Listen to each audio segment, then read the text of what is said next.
Hi, ഞാൻ Sujitha Ratheesh from sujiscooking.com. എല്ലാവരും സുഖമായിരിക്കുന്നു എന്ന് വിശ്വസിക്കുന്നു. ഇന്ന് നമ്മൾ തയ്യാറാക്കാൻ പോകുന്നത് ഒരു ബാച്ചിലർ സ്പെഷ്യൽ ചിക്കൻ കറിയാണ്. വളരെ ഈസി ആയിട്ട് നമ്മുടെ വീട്ടിലുള്ള ചേരുവകളൊക്കെ വെച്ച് തയ്യാറാക്കാവുന്ന ഒരു നോർത്ത് ഇന്ത്യൻ സ്റ്റൈലിലുള്ള ചിക്കൻ കറി. ഈ കറി നല്ല തിക്കാണ് ഗ്രേവി, അതുപോലെ തന്നെ സൂപ്പർ ടേസ്റ്റിയാണ്. ചപ്പാത്തിയുടെയും പൊറോട്ടയുടെയും ഒക്കെ കൂടെ കഴിക്കാൻ വേണ്ടിയിട്ട് നല്ല ടേസ്റ്റാണ് കേട്ടോ. അപ്പോൾ നമുക്ക് ഈ ചിക്കൻ കറി തയ്യാറാക്കുന്നത് എങ്ങനെയെന്ന് നോക്കാം. ഇതിന് വളരെ കുറച്ച് ചേരുവകൾ മാത്രം മതി. അപ്പോൾ ആദ്യം അതിനായിട്ട് നമുക്ക് നമ്മുടെ മല്ലിപ്പൊടി, മുളക് പൊടി, മഞ്ഞൾപ്പൊടി ഇവയൊക്കെ ഒന്ന് ഡ്രൈ റോസ്റ്റ് ചെയ്തെടുക്കണം. ഞാനിവിടെ 1.5 ടേബിൾ സ്പൂൺ മല്ലിപ്പൊടി, 1 ടേബിൾ സ്പൂൺ മുളക് പൊടി, ഒരു 1/2 ടീസ്പൂൺ മഞ്ഞൾപ്പൊടിയാണ് എടുത്തിട്ടുള്ളത് കേട്ടോ. ഇത് നമുക്ക് ഒരു മീഡിയം അല്ലെങ്കിൽ ലോ ഫ്ലെയിമിലിട്ട് നന്നായിട്ടൊന്ന് ചൂടാക്കിയെടുക്കണം. ആ പൊടിക്ക് നല്ലൊരു കളറ് വരണം, അതുപോലെ നല്ലൊരു സ്മെല്ലും വരണം. അതുവരെ നമുക്കിതൊന്ന് റോസ്റ്റ് ചെയ്തെടുക്കാം കേട്ടോ.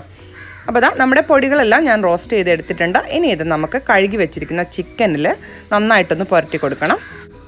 ഞാനിവിടെ ഒരു 1.25 കിലോ ചിക്കൻ നന്നായിട്ട് കഴുകി വെള്ളമെല്ലാം കളഞ്ഞെടുത്തിട്ടുണ്ട്. നമ്മുടെ ഈ മസാല, നമ്മൾ ചൂടാക്കിയെടുത്ത മസാല ഈ ചിക്കനിൽ ചേർത്തിട്ട് നന്നായിട്ട് കൈകൊണ്ടൊന്ന് തിരുമ്മി പിടിപ്പിക്കാം. ഒരു അല്പം ചൂടാറിയാൻ പാട് തന്നെ ഇടാം, നല്ലപോലെ തണുക്കേണ്ട ആവശ്യമൊന്നുമില്ല കേട്ടോ. അപ്പം നന്നായിട്ടൊന്ന് കൈകൊണ്ട് നമുക്കിത് തിരുമ്മി പിടിപ്പിക്കാം. ആവശ്യത്തിന് ഉപ്പും ചേർത്ത് കൊടുക്കാം കേട്ടോ.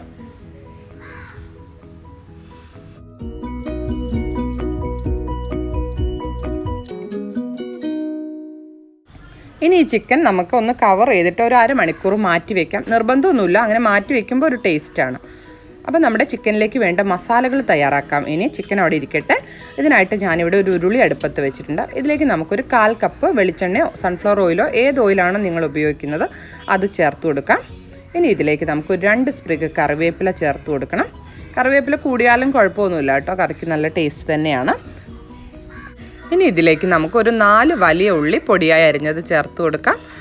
ഒരു മീഡിയം സൈസ് വലിയ ഉള്ളിയാണ് ഞാൻ 4 എടുത്തിട്ടുള്ളത് കേട്ടോ. നല്ലപോലെ പൊടിയായിട്ട് അരിയണം, സ്ലൈസ് ചെയ്യല്ല വേണ്ടത് കേട്ടോ. ഇനി ഇത് നമുക്ക് നന്നായിട്ടൊന്ന് ഗോൾഡൻ ആവുന്നത് വരെ വഴറ്റിയെടുക്കാം. ഉള്ളി വഴറ്റുമ്പോൾ ഒരല്പം ഉപ്പ് ചേർത്ത് കൊടുത്താൽ പെട്ടെന്ന് വഴന്ന് കിട്ടും കേട്ടോ. അപ്പോൾ നമ്മുടെ ഉള്ളി അത്യാവശ്യം മൂത്ത് വരുന്നുണ്ട്. നല്ല ഗോൾഡനായിട്ട് വരുമ്പോൾ നമുക്കിതിലേക്ക് 1 ടേബിൾ സ്പൂൺ ഇഞ്ചി വെളുത്തുള്ളി ചതച്ചത് ചേർത്ത് കൊടുക്കാം. എന്നിട്ട് അതിൻ്റെ പച്ചമണം പോകുന്നവരെ ഒന്നുകൂടി ഒന്ന് വഴറ്റിയെടുക്കാം. അപ്പോൾ ഞാനിത് അത്യാവശ്യം വഴറ്റിയെടുത്തിട്ടുണ്ട് കേട്ടോ. ഇഞ്ചി വെളുത്തുള്ളിയുടെ പച്ചമണമൊക്കെ ഒന്ന് നന്നായിട്ട് പോയിട്ടുണ്ട്. ഈ സമയത്ത് നമുക്കിതിലേക്ക് ഒരു 2 തക്കാളി നല്ല പേസ്റ്റായിട്ട് ഇതുപോലെ ഒട്ടും വെള്ളം ചേർക്കാതെ അരച്ചതാണ് കേട്ടോ. ഇതുപോലെ അരച്ചത് ചേർത്ത് കൊടുക്കാം. തക്കാളി ചേർത്ത് കൊടുക്കുമ്പോൾ എപ്പോഴും ആ തക്കാളിയുടെ ഒരു പച്ചമണം പോയി എണ്ണ നന്നായിട്ട് തെളിഞ്ഞു വരുന്നവരെ നമ്മൾ വഴറ്റിയെടുക്കണം. തീ ഒരു ഹൈ ഫ്ലെയിമിലിട്ടോളൂ. അപ്പോൾ തക്കാളിയിലെ ജലാംശം പെട്ടെന്ന് തന്നെ വറ്റി കിട്ടും. അപ്പോൾ തക്കാളി നല്ലപോലെ ഒന്ന് വഴന്ന് വന്നിട്ടുണ്ട്. കുറച്ചുകൂടെ ഒന്ന് വഴറ്റിയെടുക്കാം. ഇതിന് ശേഷം നമുക്കിതിലേക്ക് നമ്മൾ നേരത്തെ കഴുകി മസാല പുരട്ടി വെച്ചിരുന്ന ചിക്കൻ ചേർത്ത് കൊടുക്കാം. എന്നിട്ട് ഒരു 5 മിനിറ്റ് നന്നായിട്ടൊന്ന് വഴറ്റിയെടുക്കാം. ഇനി ഇതിലേക്ക് നമുക്ക് 1 ടേബിൾ സ്പൂൺ കാഷ്യൂനട്ട് ഇതുപോലെ നല്ല പേസ്റ്റാക്കി അരച്ചെടുത്തത് ചേർത്ത് കൊടുക്കാം. ഇതും ചിക്കനുമായിട്ട് നന്നായിട്ടൊന്ന് മിക്സ് ചെയ്തെടുക്കണം. നമ്മുടെ ഗ്രേവിക്ക് ഒരു നല്ല തിക്നെസ് കിട്ടാൻ വേണ്ടിയാണ് നമ്മൾ കാഷ്യൂനട്ട് അരച്ചത് ചേർത്ത് കൊടുക്കുന്നത് കേട്ടോ. ഇതും നന്നായിട്ടൊന്ന് മിക്സ് ചെയ്തെടുക്കാം. ഒരു മീഡിയം ഫ്ലെയിമിൽ ചെയ്താൽ മതി ഇതെല്ലാം. ഇനി ഇതിലേക്ക് നമുക്കൊരു 1/4 ടീസ്പൂൺ ജീരകം പൊടിച്ചത് ചേർത്ത് കൊടുക്കാം കേട്ടോ.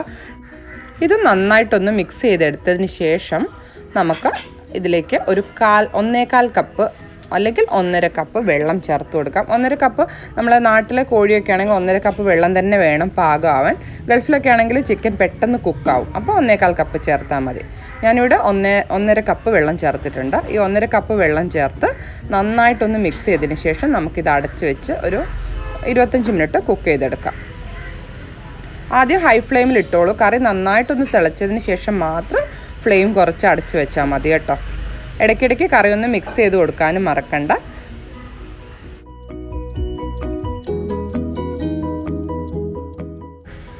ചിക്കൻ അത്യാവശ്യം കുക്കായി തുടങ്ങിയിട്ടുണ്ട്. കണ്ട ഓയിലൊക്കെ സൈഡിലേക്ക് സ്പ്രെഡ് ആവാൻ തുടങ്ങി. ഈ സമയത്ത് നമുക്കൊന്ന് ഇളക്കി കൊടുത്ത് ആവശ്യത്തിന് ഉപ്പ് വേണമെങ്കിൽ ചേർത്ത് കൊടുക്കാം. ഉപ്പ് നോക്കിയതിന് ശേഷം മാത്രം ചേർത്ത് കൊടുക്കുക. കാരണം ഗ്രേവി ഒന്നുകൂടെ തിക്കാവും. അപ്പോൾ പിന്നെ ഉപ്പ് കൂടുതലായാലും ബുദ്ധിമുട്ടായിരിക്കും. അപ്പോൾ ചിക്കൻ അത്യാവശ്യം നല്ല കുക്കായിട്ടുണ്ട്. ഒരു 25 മിനിറ്റ് ആവാറായി. ഈ സമയത്ത് നമുക്കിതിലേക്ക് ഒരു 1/4 ടീസ്പൂൺ ഗരം മസാല, അതിൻ്റെ കൂടെ തന്നെ ഒരു 1/4 ടീസ്പൂൺ കുരുമുളക് പൊടിയും ചേർത്ത് കൊടുക്കാം. എന്നിട്ട് ഒരു 2 മിനിറ്റും കൂടി കുക്ക് ചെയ്തിട്ട് നമുക്ക് തീ ഓഫ് ചെയ്യാം കേട്ടോ. അപ്പോൾ അതാ ചിക്കൻ കറി റെഡിയായി. ഞാൻ തീ ഓഫ് ചെയ്തിട്ടുണ്ട്. നമുക്കിനി ഇതിലേക്ക് വേണ്ട വറവ് തയ്യാറാക്കാം. കറി ഒന്ന് വറുത്തിടണം, അപ്പോഴാണ് ടേസ്റ്റ്. ഇതിനായിട്ട് ഞാനൊരു ചീനച്ചട്ടി അടുപ്പത്ത് വെച്ചിട്ടുണ്ട്. ചൂടാകുമ്പോൾ നമുക്ക് 2 ടേബിൾ സ്പൂൺ ഓയിലോ വെളിച്ചെണ്ണ എന്താണെന്ന് വെച്ചാൽ അത് ഒഴിച്ചു കൊടുക്കാം. ഇതിലേക്ക് നമുക്ക് ഒരു 2 ടേബിൾ സ്പൂൺ ചെറിയുള്ളി അരിഞ്ഞത്, ഒരു 2 വെളുത്തുള്ളി പൊടിയായി അരിഞ്ഞത് എന്നിവ ചേർത്ത് കൊടുക്കാം. അതോടൊപ്പം തന്നെ നമുക്കിതിലേക്ക് ചേർത്ത് കൊടുക്കേണ്ടത് ഒരു 2 സ്പ്രിഗ് കറിവേപ്പില, അതുപോലെ തന്നെ ഒരു 4 വറ്റൽമുളക് ഇതുപോലെ ഈ 2 കഷ്ണം വീതം ആക്കി മുറിച്ചെടുത്തിട്ടുള്ള എന്നിവയാണ്. ഇത് നന്നായിട്ടൊന്ന് ഫ്രൈ ആയി വരുമ്പോൾ നമുക്കിത് കറിയിലേക്ക് ചേർത്ത് കൊടുക്കാം. ഇത് കറിക്ക് ഒരു പ്രത്യേക ടേസ്റ്റ് കൊടുക്കും. നിങ്ങൾക്ക് വേണമെങ്കിൽ മല്ലിയില ചേർക്കാം, പക്ഷേ കറിക്ക് ടേസ്റ്റ് എപ്പോഴും ഉള്ളി മൂപ്പിച്ച് ചേർക്കുന്നതാണ്. അപ്പോൾ അതുകൊണ്ട് ഈ ചെറിയ ഉള്ളി നന്നായിട്ട് മൂത്ത് വന്നിട്ടുണ്ട്. ഇത് നമുക്ക് കറിയിലേക്ക് ചേർത്ത് കൊടുക്കാം. അപ്പോൾ നമ്മുടെ ചിക്കൻ കറി റെഡി ആയിട്ടുണ്ട്. എല്ലാവരും ട്രൈ ചെയ്ത് നോക്കുക. റെസിപ്പി ഇഷ്ടപ്പെടുകയാണെങ്കിൽ എന്നെ അറിയിക്കാൻ മറക്കരുത്. ഇനി അഥവാ എന്തെങ്കിലും മാറ്റങ്ങൾ വരുത്തണമെങ്കിൽ അതും പറയണം. വീണ്ടും ഒരു നല്ല റെസിപ്പി ആയിട്ട് കാണുന്നവരേക്കും ബൈ ബൈ. വീഡിയോ ഇഷ്ടപ്പെടുകയാണെങ്കിൽ ചാനൽ സബ്സ്ക്രൈബ് ചെയ്യാനും ലൈക്ക് ചെയ്യാനും ഷെയർ ചെയ്യാനും മറക്കരുത്.